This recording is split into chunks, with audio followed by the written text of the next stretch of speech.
pleased to welcome to the field for today's conference opener, your Texas Wesleyan University Rams. Welcome to another edition of 1st and 10. I'm Jimmy the St. Christopher with Coach Joe Prud'homme. Rams were defeated by SAG-U at Farrington Field on Saturday, 42-7, but held down the potent Lions attack in the first half. A pick six of 57 yards at the end of the first half, and then three other turnovers led to the Rams' demise, I guess, so to speak. It was 21-0 at the half, but Coach, you have to feel better about a 42-7 loss this past weekend than the previous week against New Mexico. Right. I didn't feel like we were overmatched in this game. That was the difference. We were self-inflicted on what happened to us as far as our turnovers and giving up some third down conversions and things of that nature. It wasn't like we were getting hammered the whole game. I mean, we matched up with them fairly well. I was pleased with how he competed. But you have costly mistakes. A pick six is brutal. You're driving down to score, you have a pick. And then you blow a coverage, and then you miss on a sack where you're supposed to have a linebacker in the gap. But, those things can be corrected, and we're making steps. We did make steps from last week, and that was our goal, was to get better and improve, and I thought we did that this week. So that big pick at the end of the first half that made it 21-0. Did that kind of take the wind out of the sails for the second half then as well? A little bit. It was kind of like a punch in the gut. You kind of take a blow like that, and it shocks you. And our kids, it shocked them. It kind of shocked all of us a little bit. But it is what it is. You got to learn to bounce back from that, and we need to have a better response.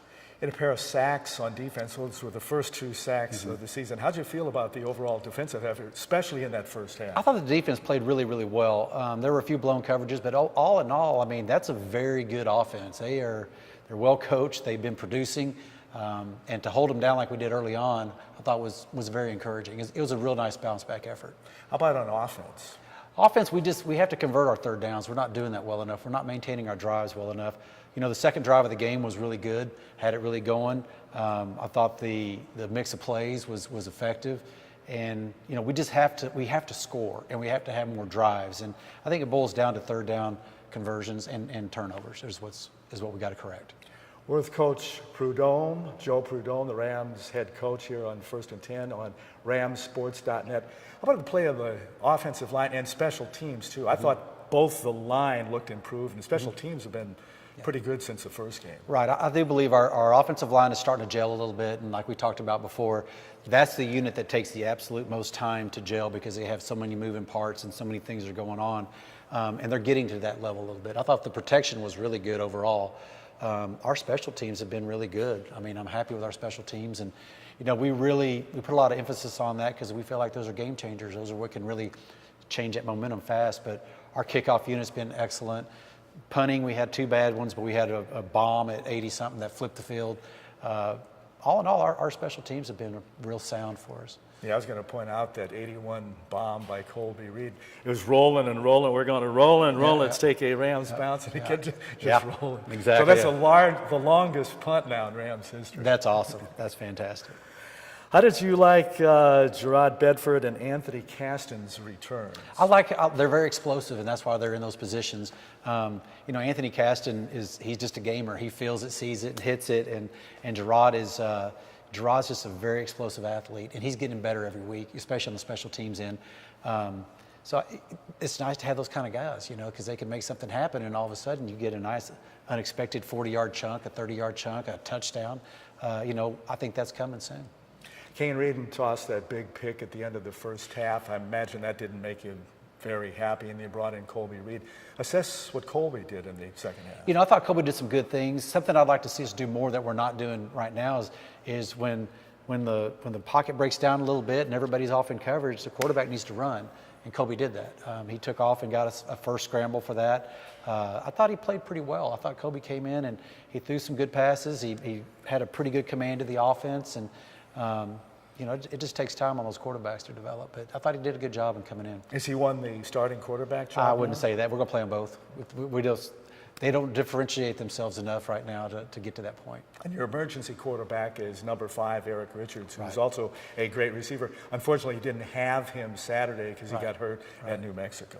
Correct. Yeah, I mean, Eric Richards is a special kind of athlete. He's a competitor. He's explosive at receiver. He's really good at quarterback. It's it hurt not to have him last week.